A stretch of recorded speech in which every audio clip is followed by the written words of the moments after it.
Good morning, Jeremy Dietz, Operations Section Chief with Rocky Mountain Complex Incident Management Team 3. Today's July 2nd, 2026. On the Gold Mountain incident, I'll give you a operations overview of yesterday's activities and moving into today. Down here, we'll start north of Ouray on Division Alpha. Really successful day for the folks yesterday and into the night shift.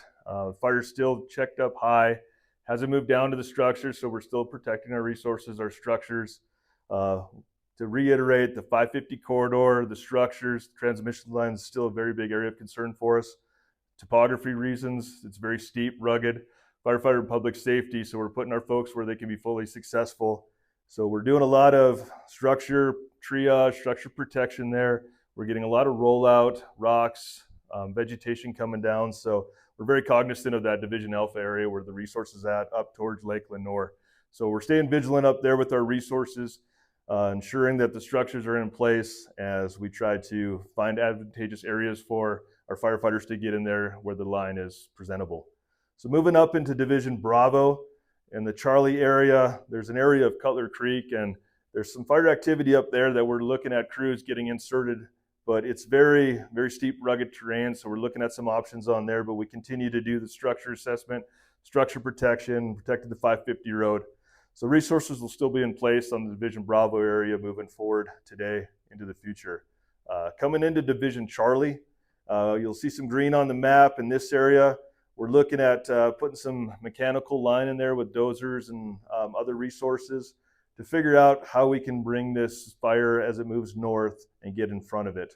Utilizing the County Road 12 and the 550 road here. So you'll see some green moving off. It's just where we can find areas of topography and terrain that are more advantageous, give us a higher probability of success while maintaining good public and firefighter safety as we come around that north side. I do want to reiterate, we got a red flag warning forecasted for today. So fire growth wise, anticipating our, possibly a big fire day or a larger fire day. So we want to make sure that we're putting our folks in the right spot. We've seen growth the last couple of days. So with that red flag, it just makes sure that we got to put our folks in a very safe spot while we're taking action. So condition wise, we're making good decisions for the forecasted weather that we have coming up. Coming over to Division Hotel around the Cow Creek area. We're scouting out where the fire moved north of Cow Creek, looking at some areas up to the north for possible advantageous areas for line placement.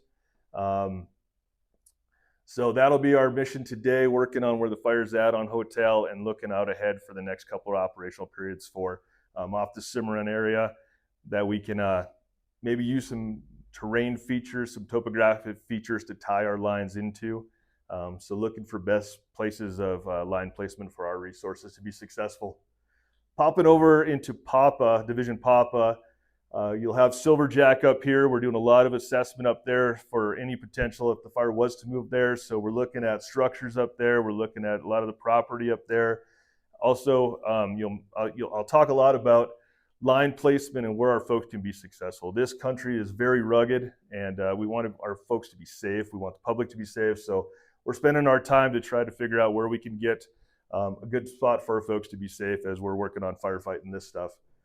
So coming down into the Zulu area on the bottom portion of the map, just on the upper side of Ouray, we're still monitoring that. We got division down there looking at that. It hasn't moved anything. It's a lot of more rocky granite country down there. So we still have a heavy presence there. Air resources operations wise, we still are utilizing our helicopters, and if we have the window, we still have fixed wing airplanes that we can utilize as well. And we do have a structure group set up, so that is a group of a division group supervisor and a group of engines and water tenders that we can move around as needed, and that gives us extra force for structure protection if we need to. But that would be the end of the operations report for the Gold Mountain incident. Thank you.